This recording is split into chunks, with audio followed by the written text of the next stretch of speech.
Now talking about most famous and most कह सकते हो कि इंडिया में अगर किसी आर्किटेक्ट की बात की जाती है ना, और किसी की कंट्रीब्यूशन के लिए जो जिनका contribution बहुत बड़े लेवल पे रहा, तो उनमें से बीवी Doshi is one of them. ठीक है, बीवी Doshi is one of the them. तो इनके बारे में भी बात कर लेते हैं। He is an Indian architect. तो ये इंडियन आर्किटेक्ट थे, Pioneer of modernist and brutalist architecture in India.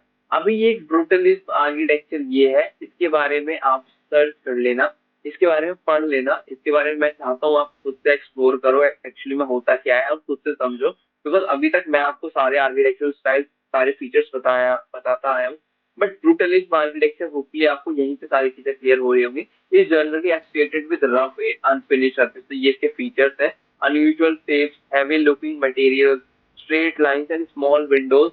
Modular elements are often used to form masses representing specific functional zones grouped into a unified whole. ठीक है, तो ये इसके कुछ features दिए गए हैं, इसको आप देख लेना, एक बार चेक जरूर कर लेना कैसे, मतलब ये जो चीज कही गई है रिलेट कैसे करती है। वेट, हाँ।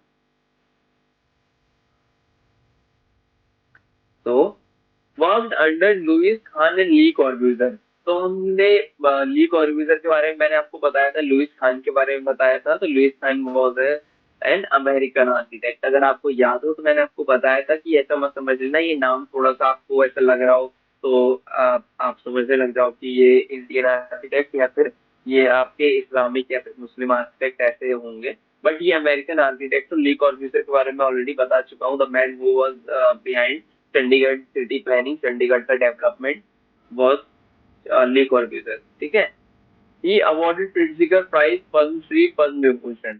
तो बीवी डोशी की बात कर रहे हैं हम। तो बीवी डोशी जो है, अच्छा पूरा इनका नाम भी पता होना बहुत जरूरी है। तो इनका पूरा नाम जो है बाल कृष्णा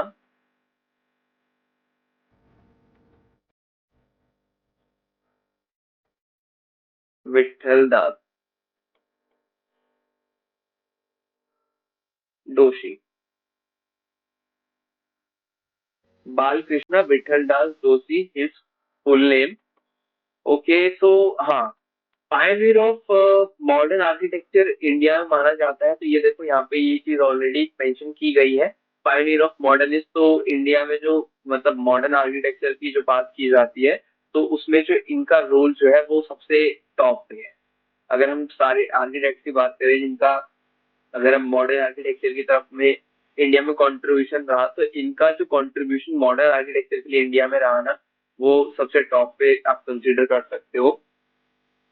और साथ में इनका जो रोल रहा वो आर्किटेक्चर लैंडस्केप को ट्रेडिशनल इंडियन, जो ट्रेडिशनल इंडियन एस्थेटिक, जो जो मॉडर्न डिजाइन जो प्रिंसिपल्स होते हैं ना उनके साथ में कैसे ब्लेंड करना है। मतलब कि जो आर्किटेक्चर लैंडस्केप है ना, उसको ट्रेडिशनल इंडियन एस्थेटिक के साथ में मॉडर्न डिजाइन प्रिंसिपल्स को कैसे मिला के इंडियन लैंडस्केप को, जो आर्किटेक्चर लैंडस्केप मतलब इंडिया में लैंडस्केप में डेवलपमेंट जो आप कंसिडर कर सकते हो, तो वो ऐसा था। इन्होंने जो है ब्लेंड किया था। ब्लेंड मतलब आप समझ सकते हो, दोनों को मिक्स करना, मिलाना फीचर्स को। ट्रेडिशनल इंडियन जो एस्थेटिकल जो एलिमेंट्स हुआ करते थे ना, और मॉडर्न डिजाइन जो प्रिंसिपल्स, जो मैं ऑलरेडी आप लोगों को समझा चुका हूँ मॉडर्न डिजाइन प्रिंसिपल्स के बारे में, इन दोनों को मिला के जो ब्लेंड करके इनका रोल जो रहा है वो आर्किटेक्चरल लैंडस्केप में रहा। और इनके बारे में अगर मैं बताऊं तो बहुत इंपॉर्टेंट एक चीज क्या आ जाती है कि he was the only architect he was the only architect who got Pritzker Prize. Only Indian architect till now.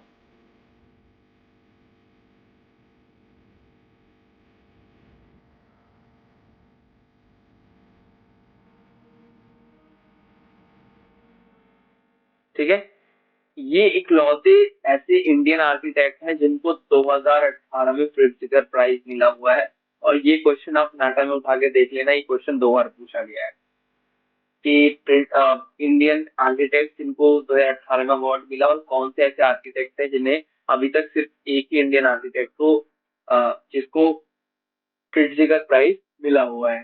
ठीक है, तो इसी के साथ में इनके मोस्ट फेमस वर्क भी देख लो। तो IIM बैंगलोर, एंड हुसैन दोशी गुफा, गुजरात।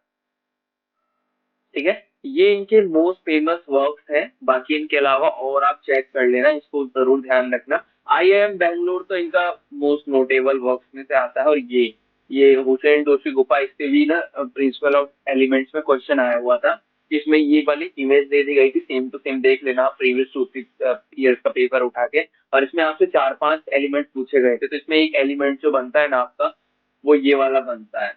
इसका इसको जो हम कहते हैं ना, इसको अब वो कहते हैं, एक मिनट मुझे याद नहीं आ रहा।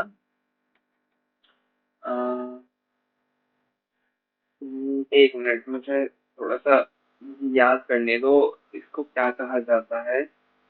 हाँ, संकन कोट। संकन कोट का मतलब होता है कि ऐसा जगह या फिर ऐसी कोई कोट का हिस्सा जो संकन मतलब ढका हुआ। ठीक है, संकन, SUN, संकन कोट।